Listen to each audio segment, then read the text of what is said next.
Haleluya. Selamat pagi saudara-saudara yang dikasihi oleh Tuhan. Mari sama-sama kita akan kembali merenungkan firman Tuhan. Hari ini kita akan melihat saudara-saudara akibat-akibat dari kalau kita mengerti kehendak Tuhan dengan sempurna, seperti dikatakan oleh firman Tuhan di sini. Dari kitab Kolose pasal 1 ayat 9 dan ayat 10. Sebab itu sejak waktu kami mendengarnya, kami tiada berhenti-henti berdoa untuk kamu.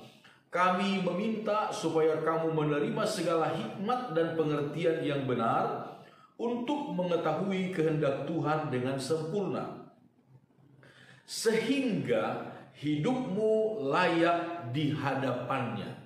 Saudara-saudara, akibat pertama ketika kita mengerti kehendak Tuhan adalah disebutkan sehingga hidupmu layak di hadapan Tuhan.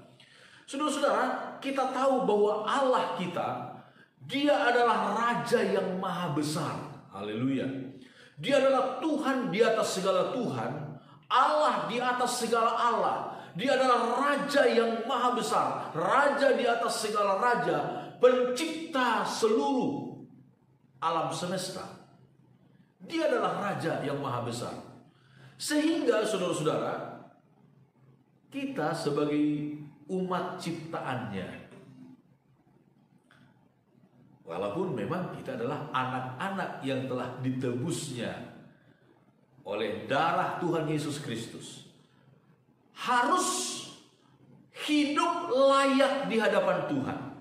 Bagaimanakah kita membayangkan saudara-saudara kita berdampingan menghadap seorang manusia yang terhormat, yang sangat terhormat di muka bumi ini, seorang pejabat yang tertinggi di muka bumi ini, misalnya saudara-saudara. Tentunya ada kriteria untuk dapat berdampingan dengan orang tersebut. Nah, kita menghadap Allah, kita hidup di hadapan Tuhan, kita hidup di hadapan Tuhan, maka harus memiliki standar hidup, pola hidup, standar hidup yang berkenan kepada Tuhan, yang berkenan, yang layak di hadapan Tuhan, layak. Kita lihat saudara-saudara satu kisah di dalam kitab Injil Matius pasal 22.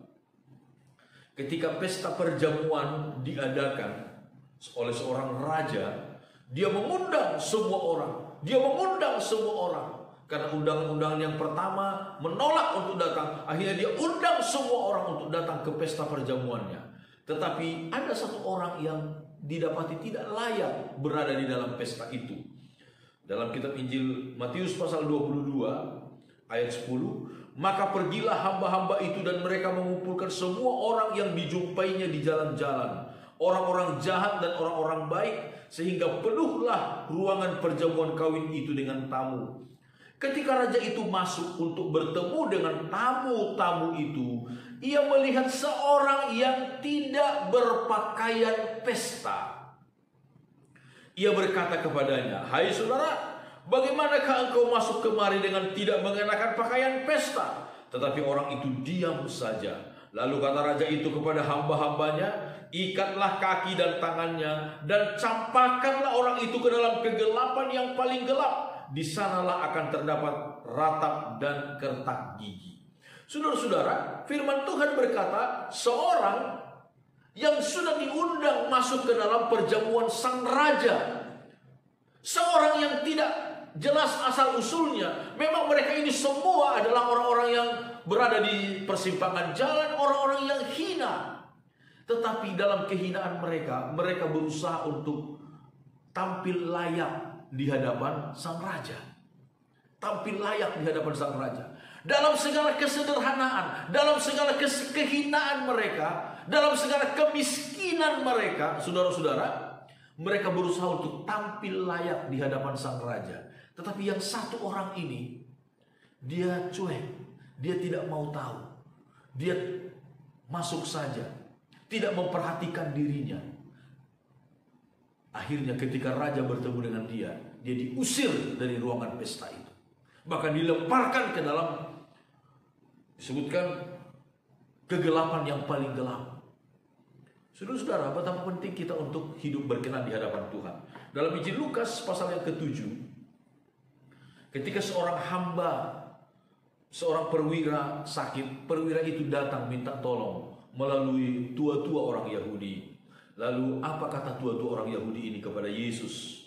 Ayat 3, Injil Matius, Lukas 7 ayat 3, ketika perwira itu mendengar tentang Yesus, ia menyuruh beberapa orang tua-tua Yahudi kepadanya untuk meminta supaya ia datang dan menyembuhkan hambanya. Mereka datang kepada Yesus dan dengan sangat mereka meminta pertolongannya. Katanya, ia layak engkau tolong.